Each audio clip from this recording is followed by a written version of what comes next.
নিজস্ব ঘর নেই, তাই খোলা আকাশের নিচে অস্বাস্থ্যকর পরিবেশে চলছে অঙ্গনওয়াড়ি কেন্দ্রের মিড ডে মিলের রান্না। হ্যাঁ, কোনো প্রত্যন্ত গ্রাম নয়, একদম পুরুলিয়া শহরের অদূরে 2 নম্বর ব্লকের বোঙ্গাবাড়ি এলাকার ঘটনা।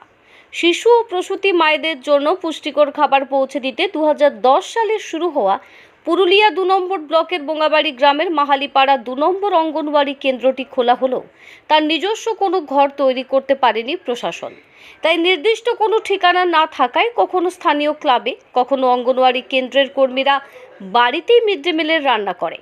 গত বছর ফেব্রুয়ারি মাসে স্থানীয় বোঙ্গাবাড়ি নিম্ন বুনিয়াদী প্রাথমিক স্কুলে ওই কেন্দ্রের ঠাঁই হলেও সেখানে রান্না করার কোনো ঘর নেই।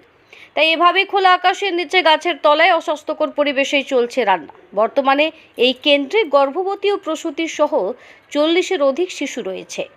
স্থানীয় সাধারণ মানুষ বারবার সমস্যা সমাধানের জন্য প্রশাসনকে জানালেও কোনো সুরাহা হয়নি। ফলে এইভাবেই অস্বাস্থ্যকর পরিবেশে রান্না হচ্ছে অঙ্গনওয়াড়ি কেন্দ্রের খাবার। অন্যদিকে শিশুদের যে প্রাথমিক পঠন পাঠন সহ অন্যান্য সরকারি ন্যূনতম পরিষেবা, তা থেকেও বঞ্চিত হচ্ছেন উপভোক্তারা।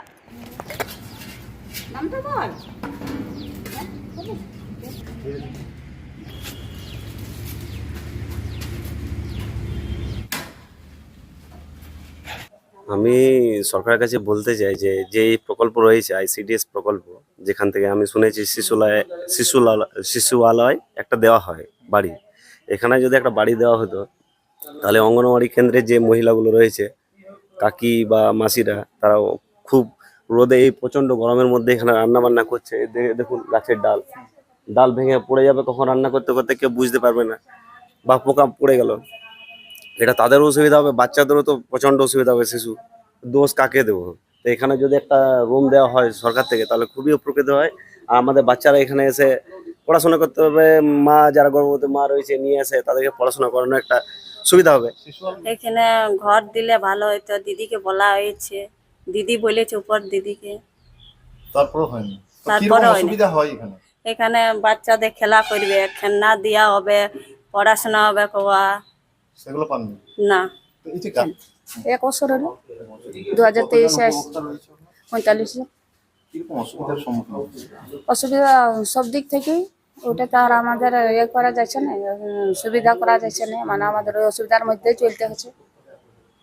তবু কিরকম অসুবিধা? এই রান্নার অসুবিধা, বাচ্চা আসছে বুঝতে পারছে না, মানে বাচ্চাগুলার আসলেও মানে কোথায় বসাবার তো জায়গা নেই।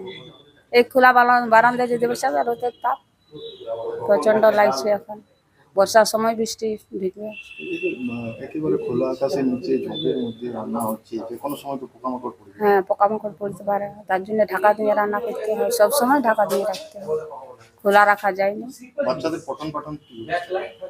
পঠন ওরা এখনো কি বলবেন, এখানে নাই বললেই চলে, এখানে না আলে তখন পড়াতে চাইছে না, না আলে তার কিছু বলা যায়। বাচ্চাদের ঘরে যখন আমি হোম ভিজিটে যাই তখন বলি যে তোমরা বাচ্চাগুলো পাঠালে আমাদের ভালো, তোমাদেরও ভালো, কিন্তু না, ওরা বলে এই রোডের ইতে এই ছোট বাচ্চা পাঠাতে পারবো না।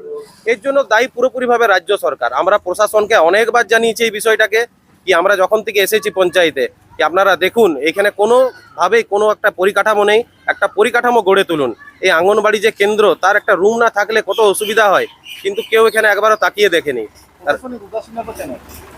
আমার মনে হয় এটা আমাদের, যেহেতু বিজেপি দখল করেছে এই পঞ্চায়েত, যেহেতু মাহালিপাড়া থেকে আমরা বিপুল ভোটে প্রতিবার জয় পাই, সেহেতু আমার মনে হয় এখানে কোনো তৃণমূলের যে সরকার রয়েছে, সে সরকারের কোনো এখানে কোনো পদক্ষেপ নিচ্ছে না, তারা ধ্যান দিচ্ছে না।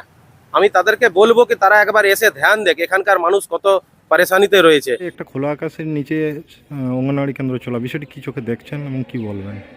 না দেখুন, এটা যখন নজরে এসেছে আপনাদের এবং স্কুল কর্তৃপক্ষ বা অঙ্গনওয়াড়ি কেন্দ্রের, তখন অসুবিধা তো নিশ্চয়ই একটা আছে, এবং আমরা চেষ্টা করব বা চাইব যে যাতে স্কুলের এবং অঙ্গনওয়াড়ি কেন্দ্র যারা বাচ্চাদের জন্য রান্নাবান্না করছেন তাদের কারোরই যাতে অসুবিধা না হয়, সেই জন্য আমি যেসব কর্তৃপক্ষ রয়েছেন ব্লক লেভেলের যারা দায়িত্বে রয়েছেন তাদের সঙ্গে কথা বলবো, আমার দলীয় সূত্রেও তাদের সঙ্গে কথা বলবো যাতে এই সমস্যাটা দ্রুত সমাধান হয়ে যায়।